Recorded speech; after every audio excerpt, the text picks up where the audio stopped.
The storm hit harder than either of them had anticipated. The rain turned to sheets of water, and the wind howled through the trees with a ferocity that made it hard to see even a few feet ahead. Haru's breath came in quick bursts, his face grim as the heavy drops stung his skin. By the time they found a small clearing, the rain had turned from light to heavy, and the wind whipped against their faces. Leo scanned the area, spotting a small shack. Leo nodded, his body stiff with the cold, his usually steady demeanor slipping under the pressure of the storm. They pushed forward, their footsteps slipping in the muddy path, until, through the rain-soaked mist, the silhouette of a small wooden hut appeared. "Here," Haru said, his voice a mix of relief and exhaustion. He pulled open the creaking door, and they both ducked inside just as a bolt of lightning illuminated the dark sky. The small, rustic interior smelled of pine and earth, and it was surprisingly warm, protected from the storm outside. They both collapsed inside, the door shutting behind them with a soft thud, cutting off the sound of the wind and rain. For a moment, they just stood there, catching their breath. The atmosphere was thick with the tension of the storm outside and the proximity of their bodies. Leo wiped the rain from his face and glanced at Haru. "We're lucky we found this." Haru nodded, his hands shaking slightly as he removed his wet jacket. "I didn't expect the storm to be this bad. I didn't think we'd make it." Leo noticed the way Haru was looking at the ground, his expression a little distant.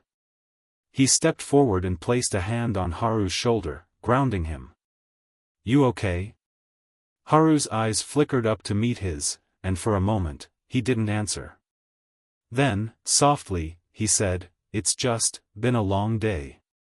Leo could see the subtle tremor in Haru's hands, the way he was trying to hide it. He stepped closer, his voice quiet but sincere. "It's okay. We're here now." The hut was small, and the space between them felt smaller with the storm raging outside, pressing in on them from every angle. They both moved toward the fire pit in the center, its dim glow flickering in the otherwise dark room. Haru started to stoke the embers, his movements automatic but slow, as though he was still processing everything.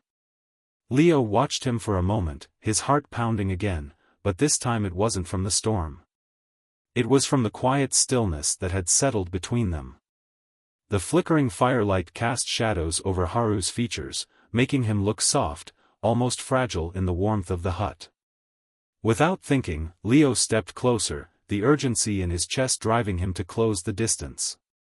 Haru glanced up, surprised, but before he could say anything, Leo reached out, cupping his cheek gently. "You're cold," Leo murmured. His voice was a whisper against the noise of the storm outside, but it seemed to settle the air between them. "Let me." Haru's breath caught as Leo stepped even closer, his body pressed lightly against Haru's, the warmth of their proximity almost overwhelming. For a brief moment, Haru hesitated, but then he allowed himself to lean into the touch, his eyes fluttering closed. "You don't have to," Haru whispered, but the way his voice trembled told Leo everything he needed to know. "I want to," Leo replied softly, his other hand coming up to gently touch Haru's arm, pulling him closer. The touch was careful at first, hesitant, but as Haru relaxed into it, Leo's arms wrapped around him, pulling him even closer, their bodies melding together for warmth. The fire crackled behind them, casting a soft glow as the storm raged on outside. They stood there for a long moment, silently holding each other, the intimacy of the moment deepening with every passing second. Haru's breath was warm against Leo's chest, his hands slowly finding their way around Leo's back, as if seeking comfort in the touch. Without thinking, Leo leaned down and kissed him, softly at first, a slow exploration that deepened as Haru responded, his hands pressing against Leo's chest. The kiss grew more intense, their bodies reacting to the heat of the moment, the vulnerability of the storm and the night wrapping around them like a blanket. When they finally broke apart, both of them were breathless, their foreheads resting together. "I didn't expect this," Haru said, his voice quiet but filled with a kind of wonder. "Neither did I," Leo whispered back, his hand still gently caressing Haru's back. But I'm not sorry. The fire flickered low, the storm still howling outside, but inside the hut, they were safe, together, warm, and close.